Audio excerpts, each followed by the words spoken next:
तो लगातार सवालों के घेर में रहने वाले सदर अस्पताल की तैयारियां क्या है और फिलहाल क्या स्थिति वहां का, इसको लेकर जो प्रभारी सिविल सर्जन है वो एक प्रेस वार्ता कर रहे हैं। तो क्या तैयारी है सदर अस्पताल की कोरोना से लड़ने को लेकर और जो कमियां उसको कैसे दूर किया जाएगा वो हम आपको सुनवाते हैं उनके जरिए। 60 बेड्स आईसीयू में है। सब में हमने जंबो सिलेंडर पहले से रखा हुआ था कि कोई इस तरह का लगता था कभी कभी कि इस तरह की कहीं घटना नहीं हो, तो सारे में जंबो सिलेंडर था, फ्लो मीटर था, ऑक्सीजन मास्क पहले से था। और जैसे ही ये हुआ कि प्रेशर गिर रहा है, मेरे डॉक्टर लोगों ने जो वहाँ पर थे, डॉक्टर अभिनव थे, एक और लेडी डॉक्टर थी और 2 टेक्नीशियन थे, सब ने मिल के जल्दी से जो मरीज़ वेंटिलेटर पर थे सबसे पहले उनका वेंटिलेटर से कनेक्शन हटा के जंबू जेट से कनेक्शन कर दिया और बाकी लोगों का भी धीरे धीरे कनेक्शन कर दिया। लगभग आधे घंटे लगे होंगे। जब वो रिपेयर हो गया, वाल्व चेंज हुआ, फिर ऑक्सीजन फ्लो आ गया, तो फिर सारा कुछ नॉर्मल हो। सर, मैनीफोल्ड की जो समस्या आ रही है वो कोई नई बात नहीं है, इससे पहले भी कई बार मैनीफोल्ड खराब है। जी जी, उसका कारण व्यवस्था में आप लोग ठीक है पोर्टेबल रखे जी, लेकिन उस मैनीफोल्ड को कैसे दुरुस्त किया जाए? मैनीफोल्ड के बड़े बड़े हॉस्पिटल में भी और कई जहाँ पर काफ़ी पहले से आईसीयू का प्रचलन है, वहाँ पर भी इतने ज़्यादा आईसीयू नहीं रखे जाते हैं।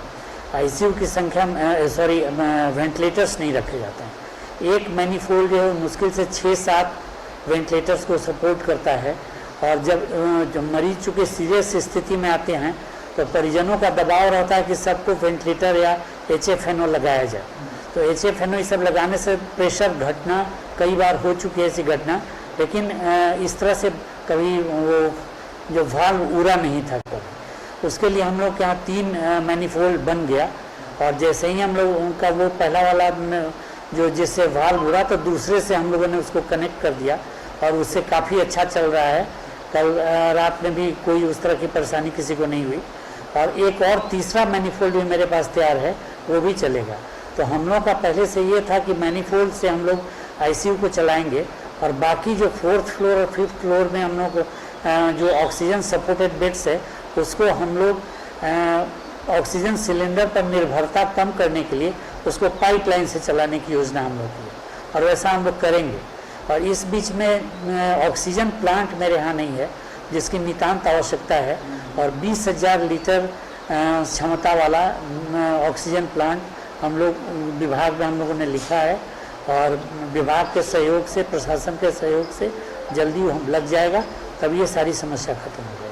सर मतलब कल जो सर 5 मरीजों की मौत की बात सामने वो उसका ऑक्सीजन से कोई लेना देना नहीं। रोज ही लोग बहुत सारे, कल 1-2 मरीज बरका गांव से आ रहे थे, उन लोगों की मौत रास्ते में हो गई।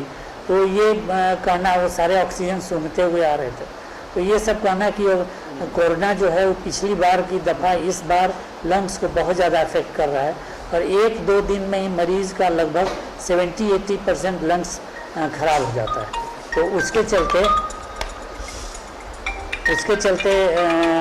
मरीजों की मृत्यु होती है।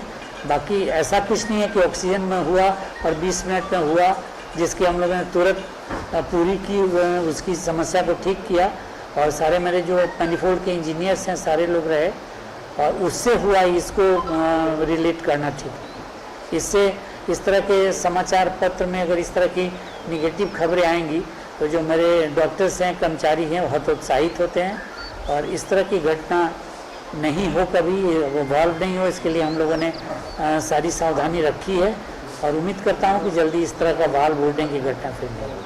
सर, क्या इसमें जांच कराने की जरूरत है या चीजें स्पष्ट हो गई? क्योंकि चीज़ें तो बिल्कुल स्पष्ट हैं, लेकिन अगर कोई जांच एजेंसी चाहती है, सरकार चाहती है तो जांच करा सकती है। हम लोग उसके लिए तैयार हैं।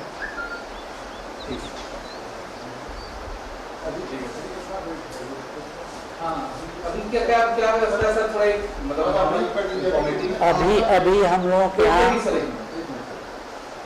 सर, अभी सदर अस्पताल में क्या कुछ व्यवस्था है सर कोविड मरीजों के लिए? क्या क्या सुविधाएं? कोविड मरीजों के लिए 240 बेड ऑक्सीजन सपोर्टेड, जिसमें ऑक्सीजन सिलेंडर है या कंसंट्रेटर है, वो चल रहा है।